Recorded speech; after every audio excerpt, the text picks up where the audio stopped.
Imagine lying down to sleep inside a massive stone castle. The walls are colder, the floors are colder, and outside, winter winds howl through the towers. There are no heaters, no electric blankets, so how did people survive the night? The secret lies in how castles were designed and how people adapted. Bedrooms were placed deep inside the castle, away from outer walls, where thick stone helped trap heat. Fireplaces burned through the evening, warming the room before bedtime.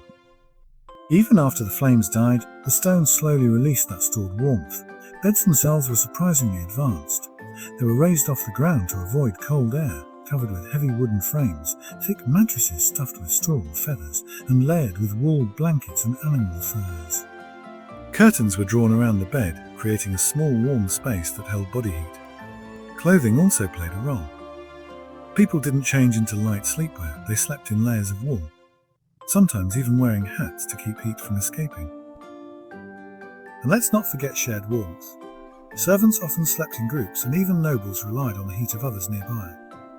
Medieval castles weren't cozy by modern standards, but with smart design, heavy materials, and human adaptation, people found ways to survive even the coldest nights.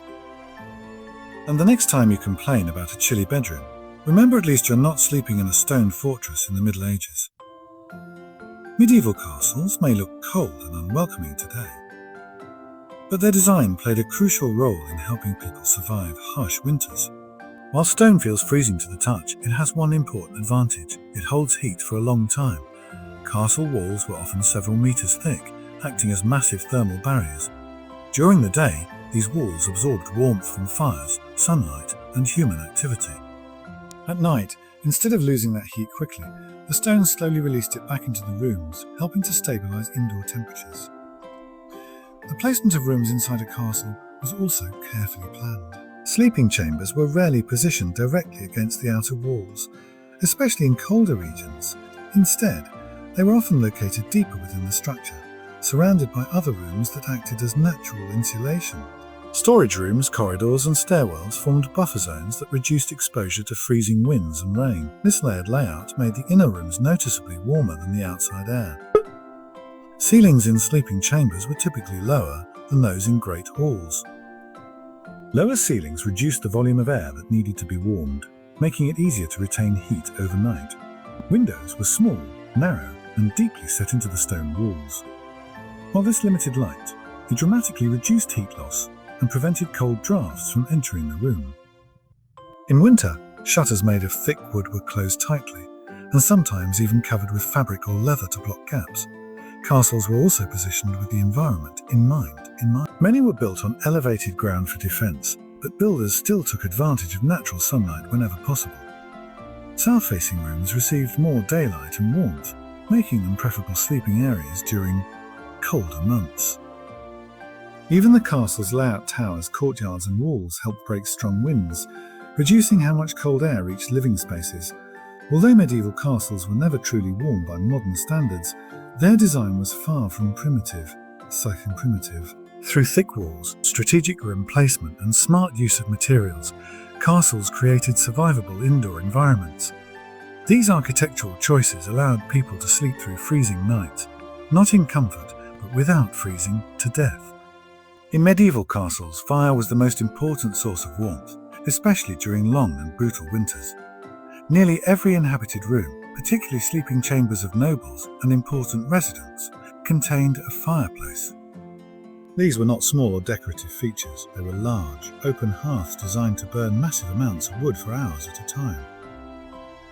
The goal was not just to stay warm while awake, but to heat the room thoroughly before nightfall.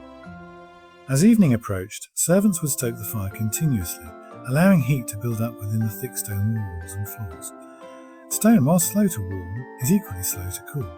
Once heated, it acted like a natural heat battery. When the fire eventually burned down, or was extinguished before sleep, often for safety reasons, the warmth absorbed by the walls and floor was gradually released throughout the night.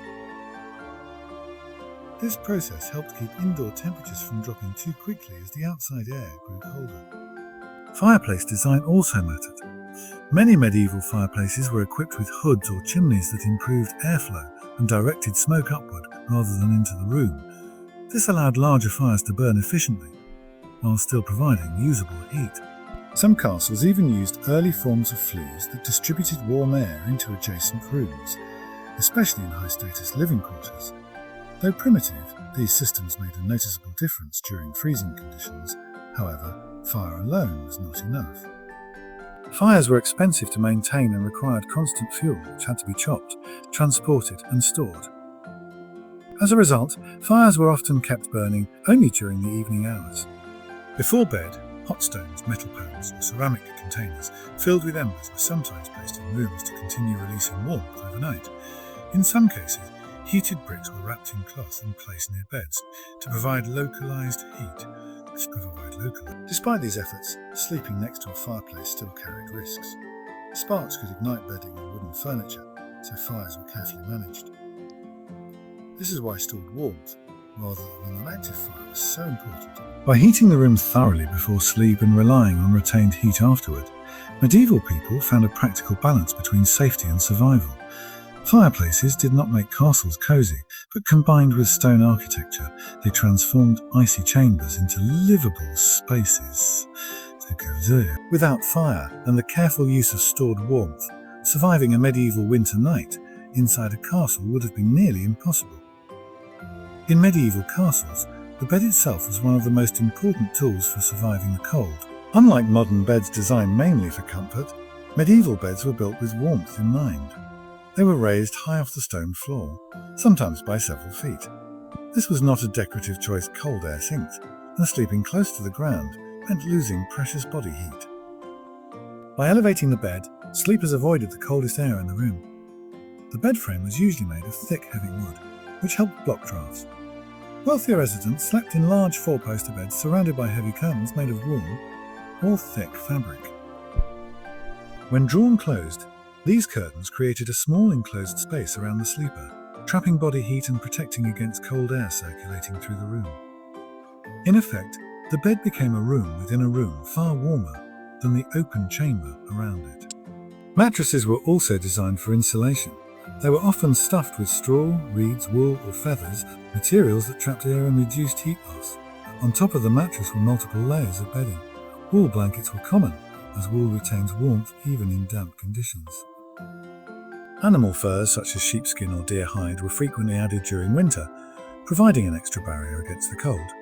The more layers, the better the insulation. Pillows and coverings extended beyond simple comfort. Thick quilts and coverlets were sometimes weighted, helping them press down and reduce airflow.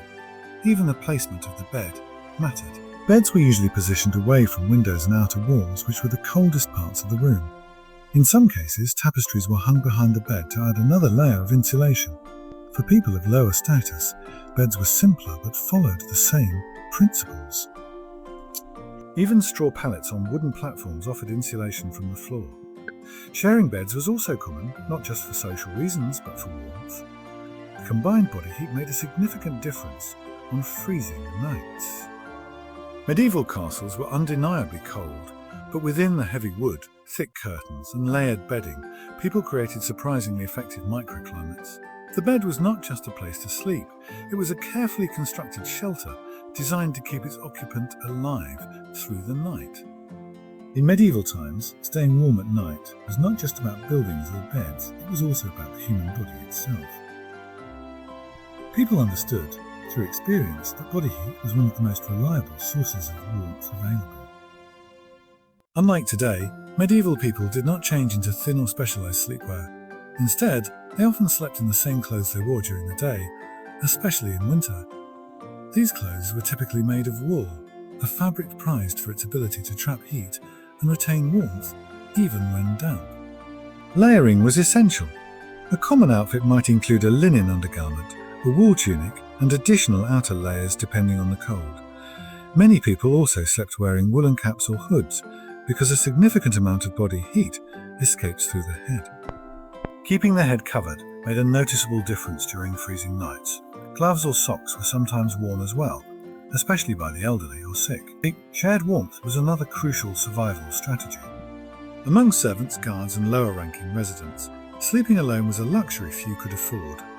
People often slept in shared rooms or even shared beds. This was not considered strange or uncomfortable, it was practical. Multiple bodies in close proximity created a warmer environment, raising the temperature of the room and making the cold more bearable. In barracks or servant quarters, dozens of people might sleep together, significantly reducing heat loss. Even nobles relied on others for warmth, though in subtler ways. Servants might sleep nearby, and chambers were rarely completely isolated. The presence of people, animals, and activity throughout the castle helped maintain a baseline temperature. In some castles, small animals such as dogs were allowed to sleep in living quarters, adding another source of warmth. Daily routines also supported nighttime survival. People ate heavy, warm meals in the evening, helping the body generate heat during sleep. Physical labor during the day increased circulation, making it easier to stay warm at night. Alcohol, such as ale or wine, was sometimes consumed, though its warming effect was more perceived than real. Through clothing, shared spaces, and simple biological heat, medieval people adapted to their harsh environments. These strategies didn't make castle life comfortable, but together they made survival possible even in the coldest winters.